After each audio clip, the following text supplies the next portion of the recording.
She stood up, glass in hand, all eyes on her. I should have known it was coming.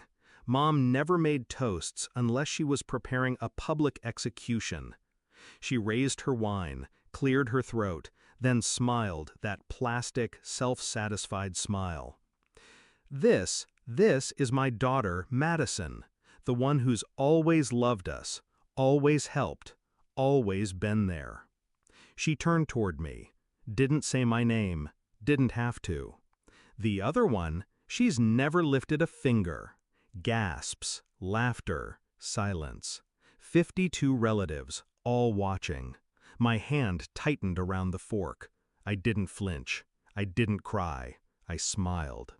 Then I stood, walked past the stunned faces, past my sister's smug expression, past my father's cowardly silence, and I left. They didn't know I'd been paying the mortgage for 9 years. Didn't know every electric bill, water bill, medical emergency, and surprise home repair had my name quietly behind it. Didn't know that the vacations they took were covered by my bonuses. Because I didn't make noise. I just kept the lights on. They never said thank you. But I didn't do it for that. I did it because I thought they were my family. I used to be close with Mom. When I was little, I was her shadow. She'd braid my hair before school, whisper how I'd change the world. But somewhere around 16, she started pulling away. I wasn't pretty enough, loud enough, soft enough. Madison, on the other hand, smiled pretty, wore pastels, cried on cue. And I studied, I worked, and that made me cold, unloving, that's what they said. Even when I sent money from my first job, even when I took on a second job after Dad's heart attack, even when I moved back in, not to live, but to cover what they couldn't say they'd lost. Madison, she never worked a day past retail, never paid rent, never bought groceries, but she knew how to perform, and Mom loved a good show. I didn't confront them that night, didn't storm in or scream. That's not my style. I just went home, logged into my accounts, and began pulling the threads. First, I stopped the automatic payments to their mortgage. $3,000 a month, gone. They wouldn't notice right away, but the bank would. Next, I closed the utilities in my name, transferred ownership to their address. Third, I called the lawyer, the one who'd helped me quietly get power of attorney for Dad's hospital emergencies.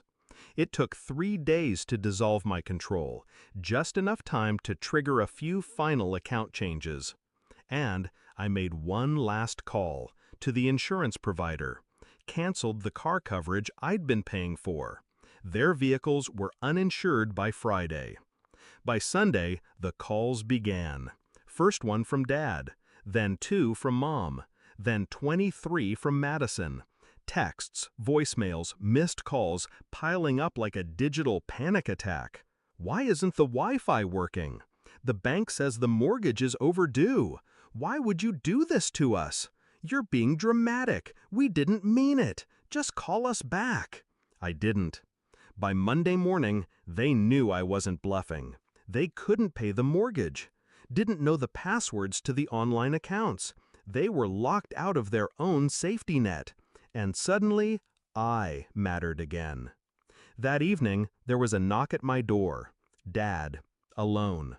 He looked smaller, pale, like someone had vacuumed the air out of his chest.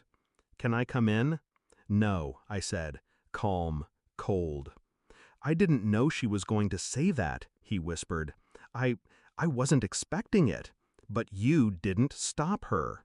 He said nothing. "You didn't defend me. Not once. Not even after I kept this family from sinking for nearly a decade." He nodded, shame in every wrinkle. "She's your mother." "No," I said, "she's your wife, and you chose her performance over my reality." He reached into his coat, held out a check. "For what you've paid." I didn't even look at it. "You think this is about money?" He looked up. "It's not," I said. "It's about value." And now, for once, you all get to feel what it's like to be invisible. They didn't lose the house immediately, but it came close. They had to sell the car, then the furniture, then Madison's designer bags. They listed the house 3 months later, moved in with one of Mom's cousins.